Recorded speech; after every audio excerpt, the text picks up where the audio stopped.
Obrigada, Sr. Presidente. Sr. Primeiro-Ministro, senhoras e senhores membros do Governo, senhoras e senhores deputados, eu recordo-me de uma frase que o anterior Primeiro-Ministro do Governo PSD-CDS afirmou e que era a meio mais ou menos do mandato anterior e que era isto: não pensem os portugueses que os salários voltarão a ser aquilo que eram em 2011. Eu acho que esta frase era bastante esclarecedora, para além de outras frases que foram sendo ditas por diversos membros do Governo e de tornarem definitivas. E os cortes nos salários eram, portanto, para continuar. E os cortes nas pensões, o corte de 600 milhões de euros, nunca houve transparência para afirmar o verdadeiro significado deste corte de 600 milhões de euros, estava efetivamente anunciado, e o brutal aumento de impostos diretos e indiretos, já agora, era de facto para continuar. E era este o futuro que queriam construir. E falam da preocupação com as empresas, esquecendo que, designadamente, as micro, pequenas e médias empresas ficariam liquidadas por este roubo efetivo que estavam a fazer à carteira dos portugueses e que, quando os portugueses têm menor poder de compra, designadamente as micro, pequenas e médias empresas, ficam afetadas na sua produção e no seu mercado.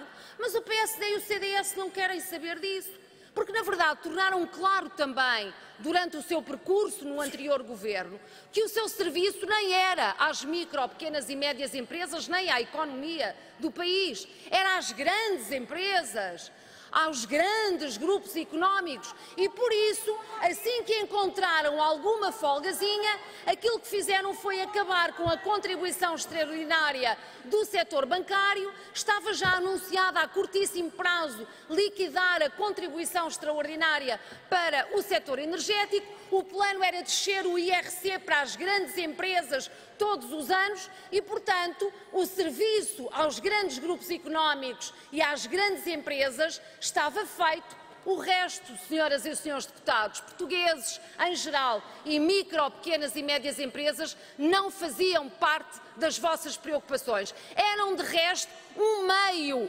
usado para servir os vossos grandes objetivos e os grandes grupos económicos. Felizmente, quebrou-se esse ciclo.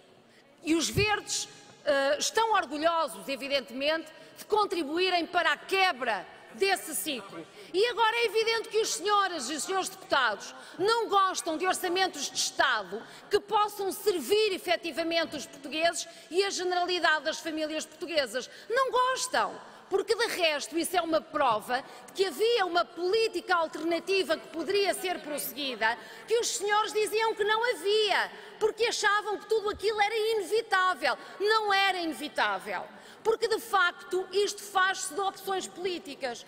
Os orçamentos de Estado traduzem de facto opções políticas. E, senhoras e senhores deputados, é justamente por falar nisso que os verdes consideram que, quando temos grandes objetivos nacionais, eles devem estar efetivamente traduzidos com transparência nos orçamentos de Estado. E sobre a matéria das alterações climáticas, que espero agora já seja um objetivo nacional de todos os grupos parlamentares, esperemos bem que sim, é de facto necessário que o Orçamento de Estado traduza medidas de mitigação e medidas de adaptação a este fenómeno. E é nesse sentido que os verdes, em sede de especialidade, vão propor benefícios à microprodução, designadamente à solar, que de facto está bastante subaproveitada no nosso país, benefícios fiscais que de facto fomentem esta forma de produção de energia. E é por isso que os verdes vão continuar também em sede de especialidade a cumprir um percurso de melhoria no investimento na ferrovia, que é um transporte que responde ao nível ambiental, ao desafio colocado ao nível das alterações climáticas, por ter muito pouca emissão de gases com efeito de estufa. mas vamos procurar também fomentar, criar medidas para fomentar a utilização do transporte coletivo e realço aqui, e apraz-me de facto o facto de o Sr. Primeiro-Ministro ontem ter garantido a abertura do Governo no sentido de aprovar desta feita, neste Orçamento de Estado, uma proposta dos Verdes relativamente à retoma do passo 418 sem condição de recursos. Consideramos também importante que a administração pública dê um exemplo ao nível da frota de carros elétricos. Para terminar, Sra. Deputada, faz favor. Considero também relevante a isenção relativamente ao ISP na eletroprodução a partir do carvão. Mas, senhoras e senhores deputados, nós precisamos de medidas de adaptação.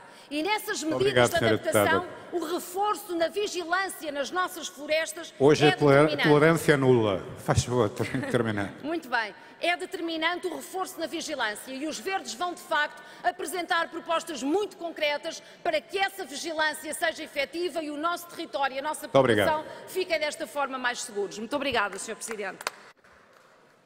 Tem ainda a palavra para uma intervenção, para terminar este período da manhã.